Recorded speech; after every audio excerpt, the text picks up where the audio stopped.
High all government job aspirants, welcome to my YouTube channel Zen studies for government jobs. তো তোমাদের SSC GD সামনেই পরীক্ষা, তো তোমাদের কারেন্ট অ্যাফেয়ার্সের বেশ কয়েকটা টপিক তোমাদের ডিসকাস হয়ে গেছে। স্টেট ওয়াইজ সিএম আমরা কমপ্লিট করে নিয়েছি, স্টেট ওয়াইজ গভর্নর আমরা কমপ্লিট করে নিয়েছি, তারপরে অল ইম্পর্টেন্ট সামিট আমরা কমপ্লিট করে নিয়েছি, তার সাথে জয়েন্ট মিলিটারি এক্সারসাইজ আমরা কমপ্লিট করে নিয়েছি, লেটেস্ট অ্যাপয়েন্টমেন্টও আগের দিন একটা করিয়েছিলাম। আজকে আমরা করব স্পোর্টস অ্যাওয়ার্ডস অ্যান্ড অনার্স, এবং তার সাথে আরেকটা অ্যাওয়ার্ডস অ্যান্ড অনার্সেরও পিডিএফ আমি তোমাদের দিয়েছিলাম, সেইটা আই হোপ তোমরা কমপ্লিট করে নিয়েছো। ওকে, তো এখন আমরা টোটাল আজকে যে কোশ্চেন্সগুলো ডিসকাস করবো, টোটাল 64 তোমাদের এখানে স্পোর্টস অ্যাওয়ার্ডস অ্যান্ড অনার্স মানে স্পোর্টস ইভেন্টস যেগুলো হয়েছে পরীক্ষায় সেইগুলো ডিসকাস করবো, এবং তোমাদের এই বছরের পরীক্ষার জন্য এইগুলো একদম ভেরি ভেরি ইম্পর্টেন্ট। তো সামনে যাদের জিডির পরীক্ষা রয়েছে, পরীক্ষার আগে পুরো কমপ্লিট করে চলে যাও। সবার প্রথম দেখো যেখান থেকে তোমাদের পরীক্ষায় প্রশ্ন আসবে, 2-3 রকমভাবে প্রশ্নটা আসবে, তাও আমি বুঝিয়ে দিচ্ছি। সবার প্রথম তো মেজর ধ্যানচাঁদ খেলরত্ন পুরস্কার 2023, এটা দেখো, এটা পূর্বে রাজীব গান্ধী খেলরত্ন পুরস্কার নামে পরিচিত ছিল। এই বছর 2023 সালে এটা দুজন জিতেছে, একটা হচ্ছে শ্রী রঙ্কি রেড্ডি এবং সাত্বিক সাইরাজ, এবং তার সাথে চিরাগ চন্দ্রশেখর শেট্টি। তো এরা দুজন, এবং এরা দুজনই ব্যাডমিন্টন স্পোর্টসের সাথে যুক্ত। তো ভেরি ভেরি ইম্পর্টেন্ট এই বছর পরীক্ষার জন্য ডাইরেক্ট আসবে যে শ্রী রঙ্কি রেড্ডি সাত্বিক সাইরাজ কোন স্পোর্টসের সাথে যুক্ত, ব্যাডমিন্টন, অথবা আসবে চিরাগ চন্দ্রশেখর কোন স্পোর্টসের সাথে যুক্ত, ব্যাডমিন্টন। এরপর চলে আসি 2023 সালের জন্য FIH men's player of the year, hockey player of the year কে হয়েছে? হয়েছে হার্দিক সিং ভারতের। এবং FIH women's player of the year এটা হয়েছে জ্যান ডি ওয়ার্ড, তিনি হচ্ছেন নেদারল্যান্ডসের হকি খেলোয়াড়। এর সাথে আরেকটা তোমাদের পরীক্ষা যেটা আসতে পারে, FIH men's goalkeeper of the year 2023, এটা হচ্ছে পিরমিন ব্ল্যাক, ডাচ কান্ট্রির তিনি। এবং FIH women's goalkeeper of the year এটা হয়েছে ভারতের সবিতা পুনিয়া। তো এখান থেকে একটা যে কোনো একটা প্রশ্ন তোমাদের পরীক্ষায় চলে আসতে পারে, তো অবশ্যই চোখ বুলিয়ে নেবে। এর সাথে সার্বিয়ার বেলগ্রেডে বিশ্ব কুস্তি চ্যাম্পিয়নশিপ, ওয়ার্ল্ড রেসলিং চ্যাম্পিয়নশিপ 2023-এ মহিলাদের 53 কেজি ইভেন্টে ভারতীয় কুস্তিগির অন্তিম পাঙ্গাল সুইডেনের 2বারের ইউরোপীয় চ্যাম্পিয়ন এমাজোনো ডেনিস, তারপরে মাল মাগ্রেনকে হারিয়ে ব্রোঞ্জ পদক জিতেছে। তো ডাইরেক্ট পরীক্ষায় আসবে যে অমিত পাঙ্গাল কোন স্পোর্টসের সাথে যুক্ত, কুস্তি বা রেসলিং। তার সাথে তিনি 53 কেজি ইভেন্টে ব্রোঞ্জ মেডেল জিতেছেন ওয়ার্ল্ড রেসলিং চ্যাম্পিয়নশিপ 2023-এ 53 কেজি ক্যাটাগরিতে। তো ঘুরিয়ে ফিরে প্রশ্ন তোমাদের পরীক্ষায় দেবে, দেখবে এই সেম প্যাটার্নের প্রশ্ন এই বছরও এসেছিল। এরপর চলে আসি আমরা ফুটবলের ব্যালন ডিওর অ্যাওয়ার্ড। 2023 সালে পুরুষদের বিভাগে এটা দেওয়া হয়েছে ইন্টার মিয়ামির লিওনেল মেসিকে, এবং 2023 সালে মহিলা বিভাগে এটা দেওয়া হয়েছে আইতানা বানমাটিকে, তিনি বার্সেলোনা ফুটবল টিমের প্লেয়ার। এরপর চলে আসি আমরা প্যারা sports person of the year 2022, অ্যাওয়ার্ডটা দেওয়া হয়েছে 2023-এ। অ্যান্সার হয়েছে অবনী লেখারা, তিনি একজন শুটার। তো ভেরি ভেরি ইম্পর্টেন্ট। 2023 সালের জন্য BBC sports personality of the year award এটা দেওয়া হয়েছে মেরি ইয়ারপসকে, তিনি ইংল্যান্ড ক্রিকেট টিমের একজন ফুটবল খেলোয়াড়। এবং 2023-এর এখন এটা অ্যানাউন্স হয়নি, যে BBC Indian sports women of the year 2022, মনে রাখবে এই 2022 দেওয়া হয়েছে 2023 সালে। তো অ্যান্সার হয়ে আছে মীরাবাই চানু, তিনি ওয়েট লিফটিং বা ভার উত্তোলন স্পোর্টসের সাথে যুক্ত। এরপর দেখো Wisden T20 player of the year 2022 Harmanpreet Kaur এবং Suryakumar Yadav. Fastest player to reach 1500 run in T20I, তো T20-তে ইন্টারন্যাশনাল ক্রিকেটে 1500 রান দ্রুত করা প্লেয়ার হলেন সূর্যকুমার যাদব। তো এই বছর পরীক্ষায় আসতে পারে। এরপরে এই বছরের পরীক্ষার জন্য যেটা মোস্ট ইম্পর্টেন্ট সেটা হচ্ছে রোহন বোপান্না। দেখো রোহন বোপান্না সবচেয়ে বয়স্ক টেনিস খেলোয়াড় হিসাবে ATP মাস্টার্স 1000 শিরোপা জিতেছে। তার সাথে রিসেন্টলি এই তোমাদের এটা জানুয়ারি মাসের ঘটনা, এটা হয়তো তোমাদের পরীক্ষায় না আসার চান্স বেশি, বাট যদি চলে আসে তো খুব ভালো কমন পেয়ে যাবে যে রোহন বোপান্না তিনি একজন ভারতীয় পেশাদার টেনিস খেলোয়াড়, যিনি ডবলসে বিশেষজ্ঞ। তিনি 2024 সালের অস্ট্রেলিয়ান ওপেন ডাবলস ক্যাটাগরিতে তিনি এই খেতাব জিতেছেন, অস্ট্রেলিয়ান ওপেন। তার পার্টনার ছিলেন ম্যাথিউ এবডেন। ওকে, এবং এটা তিনি 43 বছর বয়সে জিতেছে, তো এটা মনে রাখবে। এবং তিনি 43 বছর বয়সে সবচেয়ে বয়স্কতম ব্যক্তি যিনি ওয়ার্ল্ড নাম্বার 1 র্যাঙ্কিংয়ে স্থান পেয়েছে। এরপর দেখো মহিলাদের বিশ্ব বক্সিং চ্যাম্পিয়নশিপ 2023-এ MC মেরি কম এবং ফারহান আক্তার ব্র্যান্ড অ্যাম্বাসেডর হিসাবে মনোনীত হয়েছেন। কায়রোতে অনুষ্ঠিত ISSF ওয়ার্ল্ড কাপ 2023-এ পুরুষদের 10 মিটার এয়ার রাইফেল ইভেন্টে ভারতের রুদ্রাংশ বালা সাহেব পাটিল তিনি জিতেছেন, তো এটাও মনে রাখবে। এরপর চলে আসি পরবর্তী স্পোর্টস কারেন্ট অ্যাফেয়ার্স, সেটা হচ্ছে তিলোত্তমা সেন। দেখো তিলোত্তমা সেন তিনি আইএসএসএফ বিশ্বকাপে মহিলাদের 10 মিটার এয়ার রাইফেলে তিনি ব্রোঞ্জ পদক জিতেছেন। ওয়ানডে ক্রিকেটে দ্রুততম ডবল সেঞ্চুরি করেছেন কে? ঈশান কিষান 126 বলে। এরপর চলে আসি পরবর্তী কারেন্ট অ্যাফেয়ার্স, ফ্রান্সের স্টেফানি ফ্লপার্ট কোস্টারিকা এবং জার্মানির মধ্যে অনুষ্ঠিত ম্যাচে পুরুষদের বিশ্বকাপ খেলায় প্রথম মহিলা রেফারি হয়েছেন। তো এটা স্ট্র্যাটেজিকে প্লাস কারেন্ট হিসাবে তোমাদের পরীক্ষায় আসতে পারে। এরপর দেখবে তোমরা যারা রিসেন্টলি আমাদের ইউটিউব চ্যানেলে এসএসসি জিডির অল 76-এর কারেন্ট মানে ক্লাসগুলো কমপ্লিট করেছো, সেখানে দেখবে খেলো ইন্ডিয়া ইউথ গেমস এই টাইপের প্রশ্ন প্রচুর এসছে। এখানে দেখো ষষ্ঠ যে খেলো ইন্ডিয়া ইউথ গেমস 2023, এখানে সর্বাধিক পদক জিতেছে মহারাষ্ট্র, পদক তালিকায় প্রথম। গোল্ড 57, সিলভার 48 এবং ব্রোঞ্জ 53। এবং 2023 সালে যে খেলো ইন্ডিয়া ইউথ গেমস হয়েছে তার ভেন্যু হচ্ছে তামিলনাড়ু। মুখস্থ করো, পরীক্ষা এখান থেকে প্রশ্ন আসবে। এর সাথে খেলো ইন্ডিয়া ইউনিভার্সিটি গেমস 2023 এটা হোস্ট করছে কে? উত্তরপ্রদেশ, তো এটাও মুখস্থ করতে হবে। এশিয়ান স্কোয়াশ টিম চ্যাম্পিয়নশিপে স্বর্ণপদক কে জিতেছে? তো এশিয়ান স্কোয়াশ টিম চ্যাম্পিয়নশিপে স্বর্ণপদক বা গোল্ড মেডেল জিতেছে ভারত। এরপর যেটা মোস্ট ইম্পর্টেন্ট, যেখান থেকে এসএসসির পরীক্ষায় প্রশ্ন এসছে, সেটা হচ্ছে ইরানি কাপ। দেখো এটা একদম আপডেট করে দেওয়া হয়েছে। তো ইরানি কাপ 2023-24 এর বিজেতা হচ্ছে রেস্ট অফ ইন্ডিয়া। এটা সিএচএসএল 2022 এসেছিল। 2022-এ যে প্রশ্নটা এসেছিল, যেটা মার্চ 2023-এ পরীক্ষা হয়েছিল, সেখানে জিজ্ঞেস করেছিল 2022-23-এ ইরানি কাপ কে জিতেছে।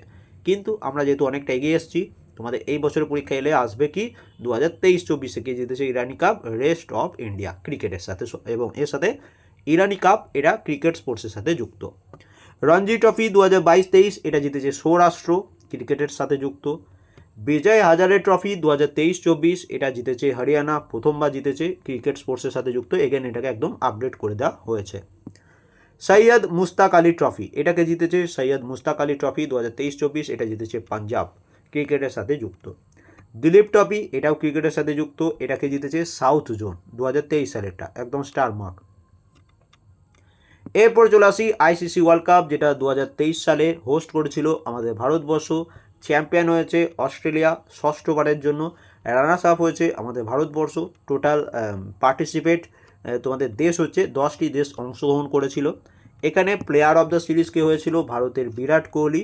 এই ওয়ার্ল্ড কাপে সবচেয়ে বেশি রান করেছিল ভারতের বিরাট কোহলি 765 রান, এবং সবচেয়ে বেশি উইকেট নিয়েছিল ভারতের মোহাম্মদ শামি 24টি উইকেট।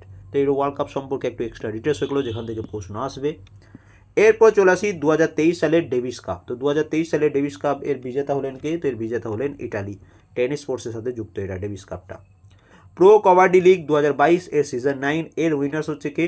তো এর উইনার্স হচ্ছে জয়পুর পিঙ্ক প্যান্থার। এরপর চলে আসি, দেখো 2022 সালে ব্লাইন্ড T20 ওয়ার্ল্ড কাপ হয়েছিল, তার উইনার্স হচ্ছে ভারতবর্ষ, বাংলাদেশকে 120 রানে হারিয়েছিল। ওমেন্স T20 এশিয়া কাপ 2022 এটার বিজেতা হচ্ছে ভারত, যেহেতু তোমাদের পরীক্ষা এসেছিলো তো আরেকবার রিভিশন করে নিও। এর সাথে মেন্স ওডিআই এশিয়া কাপ 2023 সালে যে এশিয়া কাপ হয়েছিল, এটা থেকে জিতেছিল আমাদের ভারতবর্ষ, জিতেছিল শ্রীলঙ্কাকে ফাইনালে 50 রানে বা 55 রানে যত সময় অল আউট করে দিয়েছিল। ওকে, এরপর সরি এটা আবার কী হয়ে গেল, এক সেকেন্ড। পরবর্তী কারেন্ট অ্যাফেয়ার্স দেখো তোমাদের পরীক্ষায় যেটা আসতে পারে, সেটা হচ্ছে ফিবা ওমেন্স বাস্কেটবল ওয়ার্ল্ড কাপ 2022 এটার বিজেতাকে? তো এটার বিজেতা হচ্ছে তোমাদের ইউএসএ, তো ভেরি ভেরি ইম্পর্টেন্ট। এর সাথে ICC men's T20 world cup 2022 এটার বিজেতা হচ্ছে ইংল্যান্ড, রানার্স আপ হচ্ছে পাকিস্তান, আয়োজক দেশ হচ্ছে অস্ট্রেলিয়া। তার সাথে 2024 সালেও তোমাদের ICC men's T20 world cup হবে, ইউএসএ হোস্ট করছে, তো এটাও পড়ে নেবে। ওকে, পরীক্ষায় আসতে পারে। এবং ICC women T20 world cup 2023 এটার বিজেতাকে? এটার বিজেতা হচ্ছে তোমাদের অস্ট্রেলিয়া, আয়োজক দেশ হচ্ছে দক্ষিণ আফ্রিকা। তার সাথে ICC under 19 women's T20 world cup 2023 এর বিজেতা হচ্ছে ভারত, কে হোস্ট করে ক্রিকেট স্পোর্টসের সাথে যুক্ত, এটা জানে, হোস্ট করেছিল দক্ষিণ Africa. Sultan of Johor cup 2022 এর বিজেতা হচ্ছে ভারত, এবং তার সাথে মনে রাখবে সুলতান অফ জোহর কাপ 2023 এর বিজেতা হচ্ছে জার্মানি, এবং তার সাথে মনে রাখবে সুলতান অফ জোহর কাপ এটা হকি স্পোর্টসের সাথে যুক্ত। তারপর দেখো সুলতান আজলান শাহ কাপ 2022 এটার বিজেতা হচ্ছে মালয়েশিয়া, হকি স্পোর্টসের সাথে যুক্ত, আয়োজক কান্ট্রি হচ্ছে মালয়েশিয়া। 2022 সালের women's FIH hockey nation cup বিজেতা এটা হচ্ছে ভারত, এটার হোস্ট এবং রানার্স আপ ছিল স্পেন। পুরুষদের হকি বিশ্বকাপ 2023 এর বিজেতা হচ্ছে জার্মানি, রানার্স আপ হচ্ছে বেলজিয়াম। 13তম hockey India senior women national championship 2023 এটা তোমাদের কে হচ্ছে মধ্যপ্রদেশ। সাফ চ্যাম্পিয়নশিপ 2023 এই বছরে দেখবে কারো না কারো শিফটে এই প্রশ্নটা আসবেই আসবে। SAFF চ্যাম্পিয়নশিপ 2023 এর বিজেতা হচ্ছে আমাদের ভারতবর্ষ। ফাইনালে কাকে হারিয়েছিল? কুয়েতকে হারিয়েছিল। এটা ফুটবল স্পোর্টসের সাথে যুক্ত, আসবেই আসবে, এটা সেই কারেন্ট অ্যাফেয়ার্স। তারপরে দেখো সন্তোষ ট্রফি ভেরি ভেরি ইম্পর্টেন্ট 2022-23 এটা কি জিতেছে? কর্ণাটক। লাস্ট এটাই হয়েছে, এটা ফুটবল স্পোর্টসের সাথে যুক্ত এবং এটা দেখো রিসেন্টলি তোমাদের সেপ্টেম্বর 2023-এ SSC MTS পরীক্ষা হয়েছিল, সেখানে এই প্রশ্নটি এসেছিল, তো আবার রিপিট হবে, তো একদম মুখস্থ চাই। এরপর চলে আসি ডুরান্ড কাপ 2023 এর বিজেতা হচ্ছে মোহনবাগান সুপার জায়েন্ট, ফুটবল স্পোর্টসের সাথে যুক্ত। ইন্ডিয়ান সুপার লিগ 2022-23 এর বিজেতা হচ্ছে ATK মোহনবাগান, এটাও একদম স্টারমার্ক প্রশ্ন, পরীক্ষায় আসার মতো। SAFF ওমেন্স চ্যাম্পিয়নশিপ 2022 এটার উইনার্স হচ্ছে বাংলাদেশ, রানার্স আপ হচ্ছে নেপাল। SAFF আন্ডার-17 ওমেন্স চ্যাম্পিয়নশিপ 2023 এর বিজেতা হচ্ছে রাশিয়া এবং হোস্ট এবং রানার্স আপ হচ্ছে বাংলাদেশ। তারপরে দেখো Meltwater champions chess tour 2022 এর বিজেতা হচ্ছে ম্যাগনাস কার্লসেন, কোথা থেকে? নরওয়ে থেকে। এবং দেখো 2023 সালে যে ফিফা ওমেন্স ওয়ার্ল্ড কাপ হয়েছিল তার মাস্কট ছিল তাজুনি। 2023 সালে যে ফিফা ওয়ার্ল্ড কাপ অনুষ্ঠিত হয়েছিল তার বিজেতা হচ্ছে স্পেন, স্টারমার্ক প্রশ্ন, পরীক্ষার জন্য মোস্ট ইম্পর্টেন্ট কারেন্ট অ্যাফেয়ার্স।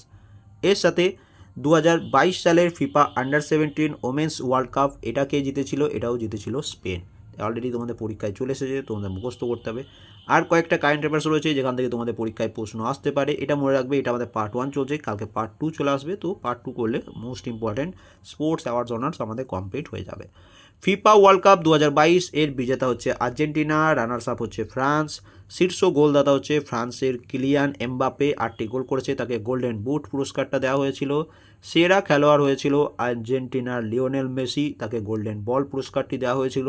সেরা যুব খেলোয়াড় হচ্ছে আর্জেন্টিনার এনসো ফার্নান্ডেজ, সেরা গোলরক্ষক হচ্ছে আর্জেন্টিনার এমিলিয়ানো মার্টিনেজ। তো এগুলো একটু মুখস্থ করবে, পরীক্ষায় আসতে পারে। আর একটা মোস্ট ইম্পর্টেন্ট টপিক, সেটা হচ্ছে grand slam tournament. Australian open 2023 এটার তোমাদের উইনার্স হচ্ছে নোভাক জোকোভিচ সার্বিয়া থেকে, এবং ওমেন্স অস্ট্রেলিয়ান ওপেনের উইনার্স হচ্ছে আরিনা সাবালেঙ্কা বেলারুস থেকে। তারপরে দেখো ফ্রেঞ্চ ওপেন 2023 মেন্স সিঙ্গেল, এটা জিতেছে নোভাক জোকোভিচ, তিনি সার্বিয়া কান্ট্রি থেকে, এবং ওমেন্স সিঙ্গেল জিতেছেন ইগা সিওনটেক পোল্যান্ড থেকে। উইম্বলডন ওপেন 2023 মেন্স সিঙ্গেল তোমাদের উইনার্স হচ্ছে কার্লোস আলকারাজ স্পেন থেকে, এবং ওমেন্স সিঙ্গেলের উইনার্স হচ্ছে মার্কেটা ভ্রান্ডৌসোভা চেক রিপাবলিক থেকে। এবং তার সাথে US ওপেন 2023 এর উইনার্স হচ্ছে নোভাক জোকোভিচ সার্বিয়া থেকে, এবং US ওপেন 2023 ওমেন্স সিঙ্গেল এর উইনার্স হচ্ছে কোকো গফ US থেকে। তো এই টোটাল 64 স্পোর্টস তোমাদের অ্যাওয়ার্ডস অনার্স বলতে পারো তোমাদের জন্য ভেরি ভেরি ইম্পর্টেন্ট। পরীক্ষার আগে পুরো কমপ্লিট মুখস্থ করে যেও, এবং আজকে পার্ট 1 হলো, কালকে তোমাদের পার্ট 2 ডিসকাস করে দাও, তাহলে স্পোর্টস অ্যাওয়ার্ডস অ্যান্ড অনার্সও আমাদের কমপ্লিট হয়ে যাবে। অ্যান্ড কেমন লাগলো অবশ্যই কমেন্ট করে জানিও। ভিডিওটা ভালো লাগলে অবশ্যই একটু লাইক করে দিও। 1000 লাইক হয়ে গেলে এটা ফ্রি টেলিগ্রাম গ্রুপেও আমি দিয়ে দেবো, আর যদি না লাইক করো তাহলে দেবো না কাউকে, পেড টেলিগ্রাম গ্রুপে দিয়ে দেবো। Okay, and thank you for watching. Good night, প্রত্যেক ভালো থেকো এবং খুব ভালোভাবে পড়তে থাকো।